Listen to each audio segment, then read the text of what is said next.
మనం బలవర్ధకం కావాలంటే సూక్ష్మంగా అంత బలవర్ధకం అవుతుంది. ఆయుర్వేదంలో పుటలు పెడతారు, బంగారు పుటము, స్వర్ణ పుటము, వెండి అంటే సూక్ష్మమైతే పవర్ పెరుగుతుంది. అందుకోసమే ఈ పదార్థం అంతా లోపల పదార్థాన్ని పరిపాలించేవాడు పురుషోత్తముడు. నాయన భగవతి భగవాన్, అమ్మ నాయన రెండు పొట్టుకే మనము కాయి పొట్టుకు బొమ్మ అవసరం ఉన్నట్టు సృష్టి. అది లేకుంటే ఇది లేదు, ఇది లేకుంటే అది లేదు, రెండు కలిసిపోతూ ఉంటాయి. ఒకరు తక్కువ ఎక్కువ ఆయన స్వభావమే. మరి మానవుడు అదృష్టవంతుడు, మిగతా జీవుల కంటే ఉత్తమముడు.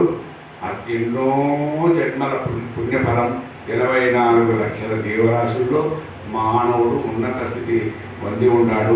అటువంటి వాడికి మాత్రమే మోక్షము పొందేదానికి అర్హత ఉంది, మిగతా జీవితంలో లేవు. అటువంటి ధన్యమైనటువంటి మానవ జన్మాన్ని ఈ జన్మలోనే మోక్షాన్ని పొందాలనుకుంటే సాధన చేయాలి.